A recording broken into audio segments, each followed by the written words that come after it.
എൻ്റെ പേര് doctor Gilbert. ഞാൻ ചാലക്കുടി മുനിസിപ്പാലിറ്റിയുടെ അണ്ടറിലുള്ള BR പുരം ഹെൽത്ത് സെൻ്ററിലെ മെഡിക്കൽ ഓഫീസറാണ്. അപ്പോൾ എനിക്ക് ചോദിക്കാനുള്ളത്, ഞങ്ങളുടെ മെഡിക്കൽ ഫീൽഡിലുള്ള ഒരാശങ്കയാണ്. ഞാൻ ഡോക്ടറാണല്ലോ. സാധാരണ എല്ലാവരുടെയും ഒരു എക്സ്പെക്റ്റേഷൻ ഡോക്ടർമാർക്ക് നല്ലൊരു സാലറിയാണ്, മുന്നോട്ട് പോകാൻ എളുപ്പമാണെന്നൊക്കെയാണ് എല്ലാവരും വിചാരിച്ചിരിക്കുന്നത്. എൻ്റെ സാലറി നിങ്ങൾ കേൾക്കുകയാണെന്നുണ്ടെങ്കിൽ എനിക്ക് 46,000 രൂപയാണ് സാലറി.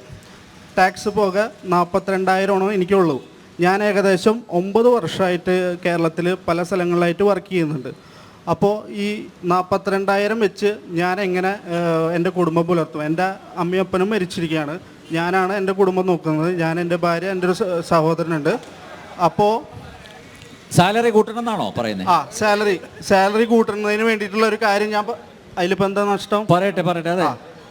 അപ്പോൾ വേറൊന്നുമില്ല, സുമേഷിനോടല്ലേ? അപ്പൊ ഞങ്ങൾക്ക് യൂത്ത് വിങ്ങിന് നമ്മൾക്ക് എങ്ങനെ പ്രതീക്ഷയോടെ കേരളത്തിൽ നിൽക്കാം, വെളിയിൽ നാട്ടിൽ പോവാതെ?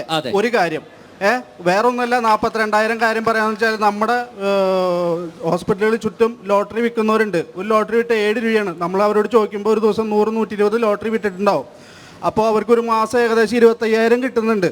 ഞാൻ ഇത്രയധികം പഠിച്ചിട്ടും എനിക്ക് ഇത്രയും സാലറി കിട്ടുന്നുള്ളൂ 9 വർഷമായിട്ട്. അപ്പോൾ അതിന് നിങ്ങൾക്ക് എന്ത് ചെയ്യാൻ പറ്റും എന്നുള്ളൊരു ചോദ്യം. രണ്ടാമത്, ഞാൻ നാഷണൽ ഹെൽത്ത് മിഷൻ്റെ കീഴിലാണ് വർക്ക് ചെയ്യുന്നത്. നിങ്ങൾ ഏത് ഹോസ്പിറ്റലിൽ പോയാലും നാഷണൽ ഹെൽത്ത് മിഷൻ്റെ കീഴിലൊരു ഡോക്ടറോ സ്റ്റാഫുകളോ ഒക്കെ ഉണ്ടാവും. ഞങ്ങൾക്ക് സാലറി കിട്ടിയിട്ട് 45 ദിവസമായി. എന്നുവെച്ചാൽ ശനിയാഴ്ച നോക്കുകയാണെന്നുണ്ടെങ്കിൽ ഏകദേശം 75 ദിവസത്തോളം സാലറി ഉണ്ടായിരുന്നു പെൻഡിങ്.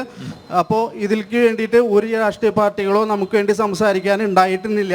പക്ഷേ നമ്മൾ പ്രഷർ ജോലി ചെയ്യില്ല എന്ന് കഠിനമായിട്ട് പറയുകയും ചെയ്യുകയും അതിൻ്റെ ഭാഗമായിട്ട് നമുക്ക് ഒരു മാസത്തെ സാലറി ജനുവരി മാസത്തെ 2024 പറഞ്ഞിട്ട് നമുക്ക് 3 മാസത്തെ സാലറി കിട്ടിയിട്ടുണ്ടായിരുന്നില്ല. ഈ ശനിയാഴ്ചയാണ് സാലറി കിട്ടിയത്. അപ്പോൾ ഇത് നിങ്ങൾ അറിഞ്ഞിട്ടുണ്ടാവുമെന്ന് എനിക്കറിയില്ല. അപ്പോൾ ഈ 2 കാര്യങ്ങളാണ് എനിക്ക് പറയാനുള്ളത്.